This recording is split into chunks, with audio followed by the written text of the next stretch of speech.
Hi guys, I'm Jessica Chenault and I'm here presenting my final speech. I decided to give my final speech on something that is very close to home. I am giving my speech on TBIs. If you don't know what a TBI is, it is a traumatic brain injury. A little background. I went into labor 6 weeks early. I woke up one morning. My face was completely swollen. I'll show you a picture real quick. I'm pulling that up. Very flattering photo. My aunt is a neonatologist. She deals with babies in the NICU. She told me I should go to the hospital right away and that it looked like I was starting to suffer from preeclampsia. I went into the hospital 6 weeks early and they had me stay until I was 5 weeks early. And at the 5-week mark, they decided to induce me because they felt like, even though that was early, they had made me wait long enough. After being induced several times, I still was not getting close to laboring like I should, so I went into emergency C-section, and my daughter came out not breathing. She did not breathe for almost 15 minutes, and it was found out later that she had suffered a traumatic brain injury. She didn't breathe for, like I said, about 15 minutes, and because of that, she had a lack of oxygen to her brain for a prolonged period of time. After doing an MRI, they found out that she had scattered damage along the right side of her brain, and that can be very scary for a new parent to hear. So I decided to tell you about how you can overcome it and get through it better than ever. So, as I said, TBI is a traumatic brain injury. They are actually the most common birth-related injury.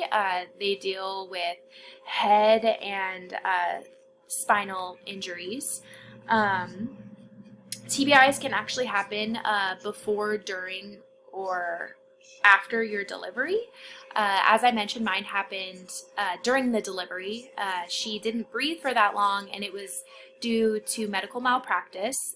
My doctor forgot to check my magnesium levels, which can cause the baby to come out not breathing. And so, in my case, it was during the delivery.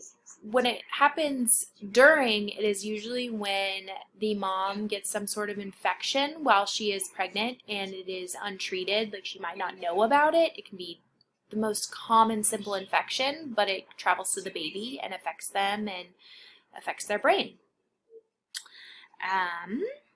Let's see. TBIs can cause a child to suffer lifelong physical and or mental disabilities, which can be very scary. You find out your brand new baby has a brain injury and you think, what do I do? The most severe cases can actually lead to cerebral palsy, and I say lead to it because it's not something that happens right away. Usually testing is done later and they'll find out that that's what ended up developing. But some babies can actually recover from mild cases of brain damage, and you're probably thinking, how do they recover from it? Well, what I was explained while I was in the NICU with my daughter was that babies are born without already knowing anything, knowing any words.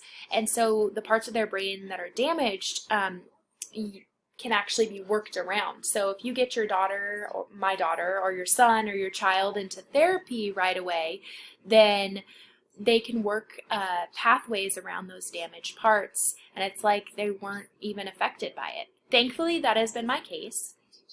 And so,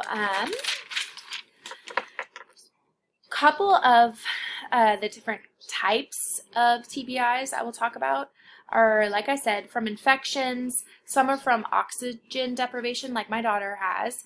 It's actually, oxygen deprivation is actually the most common form of TBI. I might say this wrong and butcher it, but it's hypoxic ischemic encephalopathy, and that's what my daughter has. Like I said, lack of oxygen. Even babies who get jaundice. So my daughter had jaundice as well, but lots of kids are born with jaundice. Well, some parents, maybe don't treat it, thinking, it'll go away on their own. Well, in some cases, jaundice builds up so much that it causes a brain injury. if you don't know what jaundice is, it's an untreated buildup of red blood cells.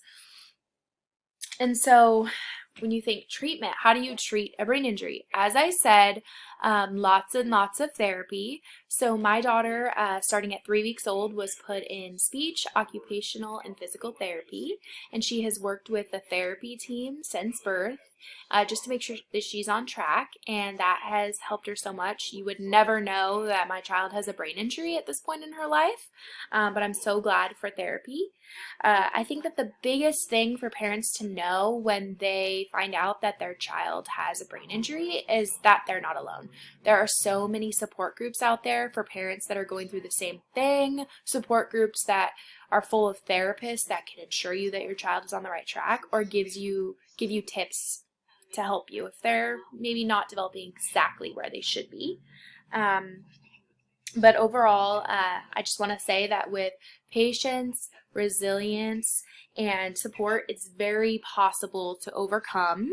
And I think the biggest takeaway is that we are our child's biggest advocate, and as long as we advocate for our child, they will be just fine. For my visual aids, I simply wanted to show you a couple pictures of my daughter. So this was her right after she was born with all of her tubes and all that. You can see the jaundice. She's a little bit yellow. Now she is a big, happy girl. She does not look like a preemie anymore, but I'll show you. This is one of my favorite pictures. I just took it the other day of her. She's super happy. And last thing is a couple visual aids. These are just simple toys that they told me to get that are like, oh, you wouldn't think, oh, this, but it helps your baby's brain. It's got sounds, colors, things that they can move. I have a shape sorter. Books, they say read, read, read. It helps the brain, especially ones where they can feel and it involves other senses. And then my last quick example is just things that we go over in our therapy. There's a therapy sheet, and I'm sent home with one after every session. And it goes over what we talked about, things I can work on, and goals that we have for my daughter. And I just want to say thank you so much for listening to my final speech, and it's been great working with you all throughout the semester. Thank you so much.